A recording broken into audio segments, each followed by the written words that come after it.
क्यों भगवानों को गाली दे रहे हो? क्यों लक्ष्मी माता से ये कह रहे हो कि इसके 4 हाथ कहां से आ गए?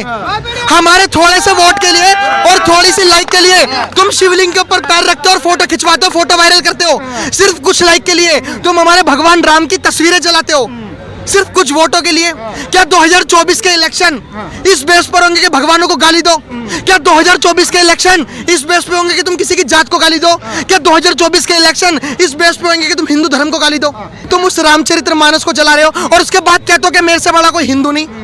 जब मेरे भगवानों के बारे में उल्टा बोला जा रहा है तो मैं किसी को भाभी भाभी नहीं मान रहा। ये उसकी बात कर रहे हैं, कौन है वो? एक यादव की, जो अखिलेश यादव की जो पत्नी है, डिम्पल यादव। मुझे बस इस बात का जवाब चाहिए कि स्वामी प्रसाद मौर्य ने ऐसा क्यों कहा, इसके तो पीछे इन्वेस्टिगेशन बैठनी चाहिए। हमारा कॉन्स्टिट्यूशन कहता है आर्टिकल 25 से लेकर 28 तक सिर्फ धार्मिक की आजादी मिलती है। इंडियन पिनल कोड, अगर तुम किसी धर्म को गलत कहते हो तो तुम्हारे पे 295A, 295, 296, 297, 298 कहाँ चली गई वो इंडियन पिनल कोड? और कहाँ मर गए वो वकील और कहाँ मर गए वो हिंदू संगठन के लोग? ये कहते हैं ना कि ढोल गवार शूद्र पशु नारी सकल ताड़न के अधिकारी, तो ताड़न इन्होंने बता दिया कि ताड़ना मतलब प्रताड़ित करना है, जो कि हमारी रामचरितमानस में ताड़न का मतलब शिक्षा देना होता है। अब कुछ यहाँ पे लोग होंगे, हालांकि मैं शेड्यूल कैटेगरी से बिलोंग करता हूँ तो मैं आपको बहुत अच्छे से एक्सप्लेन कर सकता हूँ। ये लोग कहेंगे कि भाई पशुओं को कहां से शिक्षा दोगे? ये लोग बिल्ली येरी शिक्षा। तो हमारे डॉक्टर भीमराव अंबेडकर जी ने भी तो कहा था कि शिक्षा वो शेरनी का दूध होता है जो पिएगा वो दहाड़ेगा। तो इसका मतलब लोगों को शिक्षा ना दे, शेरनी का दूध पिलाएं। तो एक तरीके से सेंस है। इन्होंने आपस में जातियों को लड़वाने में इतना वो कर दिया मगन लोगों को। आप यकीन मानिए हमारे देश में नारा लगता है हिंदू मुस्लिम सिख ईसाई हम सब भाई भाई। हमारे देश में नारा ये क्यों नहीं लगता ब्राह्मण क्षत्रिय वैश्य शूद्र हम सब भाई भाई? जिस दिन मौर्य जिस तरीके से लगातार अपमान कर रहे हैं, क्या वजह दिखाई दे रही है इसके? वजह सिर्फ एक ही है कि एंटी हिंदू मूवमेंट सारे चलाना। सबको पता है धीरे धीरे करके सब मंदिर जा रहे हैं। सबको पता है जो आज तक वैष्णो देवी मंदिर नहीं गया वो वैष्णो देवी मंदिर जा रहे हैं, जो आज तक काशी नहीं गया वो काशी जा रहे हैं। तो जो एंटी हिंदू मूवमेंट जो चला रहे हैं, जो प्रोपेगेंडा चला रहे हैं, उनके मन में कहीं ना कहीं डर फैल रहा है कि यार हमारे सारे नेता तो मंदिर जा रहे हैं तो हमारे लिए आवाज कौन बनेगा? स्वामी प्रसाद मौर्य जैसे लोग अगर आप ये कहते हो, और ये फिर आपकी बहुत बड़ी बालक बुद्धि होगी कि हमारे भारत में अब एंटी हिंदू मूवमेंट नहीं चल रहा, वो फिर लड़ किसके लिए रहा है? अगर वो किसी शोषण, अगर किसी दलित का शोषण हो रहा है, अगर वो इसलिए लड़ रहा है तो मैं भी उनके साथ हूं और पूरा देश उनके साथ है। चाहे वो आपका नाम क्या है पूरा? मोनू शर्मा। आप भी उनके साथ होंगे अगर कोई किसी का शोषण हो रहा। लेकिन अगर तुम किसी के शोषण के नाम पे किसी के भगवानों को गाली दोगे, किसी शिवलिंग को किसी के पुरुष के लिंग से तुलना करोगे, इतनी गंदी गंदी चीजें कहोगे, अब जाहिर सी बात है ये लोग कहेंगे कि लिंग का मतलब तो होता है, लिंग का मतलब तो हमारे संस्कृत भाषा में चिन्ह होता है। ये बहुत बड़ी गंदी चीजें बताई गई हैं। ये स्वामी प्रसाद मौर्य जैसे लोग हमेशा ये बताते हैं कि रामचरितमानस में महिलाओं का अपमान हुआ है, हमेशा अग्नि परीक्षा देनी पड़ी है। कोई ये नहीं बताता कि रामचरितमानस में महिलाओं के सम्मान के लिए रावण का वध करा था। कोई ये नहीं बताता कि महाभारत युद्ध ही इसी वजह से हुआ था, द्रौपदी के चीर हरण पे। स्वामी प्रसाद मौर्य जैसे लोग, मैं अभी भी आपको कह रहा हूँ, हमारे देश में कानून वो नहीं चल रहे जो लिखित हुए हैं। सिर्फ कानून लिख दिए गए हैं क्या इंडियन पिनल कोड 295 लगेगी, 295A लगेगी, इसके चक्कर में 2 साल की जेल होगी। ऐसा कुछ नहीं होता। आप देख लीजिए, आप देखिए। आपको लगता है स्वामी प्रसाद मौर्य ऐसा अकेला बोल रहा है? स्वामी प्रसाद मौर्य ने ऐसा बोल के कई लोगों को खड़ा कर दिया कि जब मैं बोल सकता हूँ हिंदू धर्म एक धोखा है, जब मैं बोल सकता हूँ कि भगवानों को कोई अस्तित्व नहीं है, तो आप लोग भी बोलो। इन्हें पता है कि अगर हम पूरे हिंदू मूवमेंट को टारगेट करेंगे तो शायद हमारे पे वोट ना है।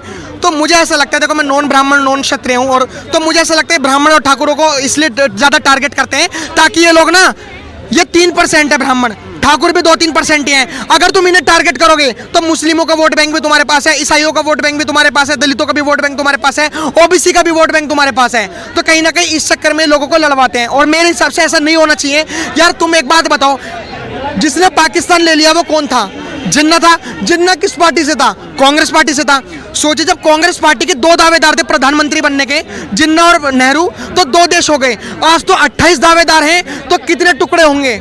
वल्लभ भाई पटेल की अंदर आत्मा दुख रही होगी कि मैंने 565 रियासतें क्यों एक करी? क्या इनके लिए करी? मोहब्बत की बात करता है, कहता है कि भाईचारा इन्होंने खराब कर दिया, लेकिन बयान गठबंधन वाले दे रहे। कोई कह रहा है कि यूपी बिहार वाले टॉयलेट साफ करते हैं, कोई डेंगू मलेरिया बताता है। शर्म नहीं आ रहा आपको ऐसे कहते हुए? आप खुद पत्रकार हो और दूसरी तरफ आप पत्रकार लोग ही मनीष कश्यप पे सवाल उठाते हो। क्या मनीष कश्यप पे एनएसए लगाओ? तमिलनाडु की सरकार ने ऐसा कुछ नहीं कहा। अगर तमिलनाडु की सरकार ने ऐसा कुछ नहीं कहा तो उनकी डीएमके की पार्टी ये क्यों कह रही है कि यूपी और बिहार के लोग टॉयलेट साफ करने के लिए बने? क्यों कह रही है हम टॉयलेट साफ? मैं भी यूपी से बिलोंग करता हूं, क्या टॉयलेट साफ करने के लिए बने? इनकी औकात नहीं होगी। बिहार से ज्यादा, आधे से ज्यादा लोग IAS PCS निकलते हैं। उत्तर प्रदेश बदनाम कर रखा है गुंडागर्दी में। आओ कभी हमारी काशी में, आओ कभी हमारी मथुरा में। और सबसे बड़ी बात, मैं सौभाग्यशाली हूं कि मेरे टाइम पे तो राम मंदिर बनना है। आओ कभी हमारे अयोध्या। तुम ऐसा कह रहे हो और इन पे 151 भी नहीं लग रही। जो 151 आपस में जो लड़वाती है, इन पर कुछ कानून नहीं लग रहा। कानून सिर्फ आम जनता के लिए है। कानून हमेशा गरीबों के लिए होता है, गरीबों को प्रताड़ित करने के लिए होता है। वरना क्यों नहीं उठा रहे इन पे? अभी भी भाई मैं किसी पॉलिटिकल पार्टी से नहीं हूं, अगर बीजेपी पार्टी सेंट्रल में है तो बीजेपी भी इस पर कदम क्यों नहीं उठा रही? कदम उसे उठाना चाहिए। लेकिन एक बात है ना, अगर बीजेपी इन पे कदम उठाएगी, ओ माय गॉड, एक दलित पर अत्याचार कर दिया। अगर कोई खालिस्तान का फ्लैग लगाता है लाल किला पे और अगर उसे पकड़ा जाता है, ओ माय गॉड, किसानों का अपमान कर दिया। यार ये क्या ये क्या पागलपना चल रहा है? अगर कोई बाहर देश के रोहिंग्या आके रहते हैं हमारे देश में और भारत के झंडे जलाते हैं, वो एक्टिविटी करते हैं, और जब हम उनके खिलाफ बोलते हैं ऐसा भारतीय, अगर मैं भी बोलता हूं तो हमें पता क्या कहा जाता है? ये जो साले हिंदू है ना, ये मुस्लिमों से नफरत करते हैं। कहाँ का लॉजिक है? हम उसके खिलाफ बोल रहे हैं जो हमारे भारत के तिरंगे को जलाते हैं। सोचिए देश का कितना बड़ा दुर्भाग्य है। हमारी देश की जनता, जो सिख है वो गुरुद्वारे के बाहर सो रहे हैं, जो हिंदू है वो मंदिरों के बाहर सो रहे हैं, जो मुस्लिम है वो मस्जिदों के बाहर सो रहे हैं, और जो बाहर देश के आए रोहिंग्या हैं उन्हें अपोलो हॉस्पिटल के सामने फ्लैट दिए गए हैं कि लो बेटा तुम आराम से रहो, सरकार की निगरानी में रहो, आराम से रहो। जब देश में भगवत गीता रोड पे बिकने लगे और जूते शोरूम में बिकने लगे, उस देश की क्या स्थिति होगी? और स्वामी प्रसाद मौर्य जैसे लोग अगर भगवानों के ऊपर गालियां दें, आज भाई बहुत बड़ा प्रोपेगेंडा है, मैं इस पे और संक्षिप्त में नहीं जाना चाहता। आप यकीन मानिए, जब उदयनिधि स्टालिन इंडिया अलायंस के लोग जब ये कह रहे हैं कि सनातन धर्म डेंगू मलेरिया है, अरे भाई भगवान भी बिक जाते हैं रोडों पे। अगर आपको यकीन नहीं आ रहा ना, तो जो कुम्हार होते हैं जो बनाते हैं मूर्ति, आप एक बार उनके घर पे जाके देखिए, उनसे पूछे, मेरे पास इंटरव्यू लेने से कुछ नहीं होगा, वो बताएंगे तुम्हें कि हम भगवान बिक जाते हैं रोडों पे किसी का, गरीब का पेट भरने के लिए। तुम उस सनातन धर्म को गाली दे रहे हो। मैं गारंटी से कह रहा हूं, अभी आपने देखोगा डिम्पल यादव का बयान आया कि अगर भाई मुझे इनविटेशन कार्ड मिले, मतलब भाई नहीं वो उसको दे रही थी, अगर मुझे इनविटेशन कार्ड मिलेगा तो मैं भी 22 जनवरी को जाऊंगी। अगर नहीं इनविटेशन कार्ड मिला तो मैं 22 जनवरी के बाद जाऊंगी। क्यों? एक तो तुम्हारी पार्टी के नेता भगवानों को गाली दे रहे हैं, तो क्या तुम भीख मांगने जाओगे? क्या तुम भंडारा खाने जाओगे? भंडारा भी हम जैसे लोग करेंगे। डिम्पल यादव ने कहा वो उनका निजी बयान है, पार्टी का बयान नहीं। हाँ, तो मैं यही तो कह रहा हूँ, भंडारा तोड़ने जाओगे? ये भाई डिम्पल यादव और ये स्वामी प्रसाद मौर्य ऐसे लोग हैं, अगर तुम इन्हें भंडारे की लाइन में भी लगाओगे ना तो ये खाने में भी नमक कम बता देंगे। तो ऐसे लोगों का तो भरोसा बिल्कुल नहीं करना चाहिए। और भाई यकीन मानो, हमारे धर्म की तो इन्होंने यार दूरदर्शा बेकार कर दी। और एक चीज और कहना चाहूंगा, एक ये उन लोगों के लिए आंसर, अगर शॉर्ट में चले वीडियो, कुछ लोग कहते हैं कि भाई 600 साल मुगलों ने राज करा तब तुम्हारा धर्म खतरे में नहीं आया, 200 साल अंग्रेजों ने राज करा तब तुम्हारा धर्म खतरे में नहीं आया।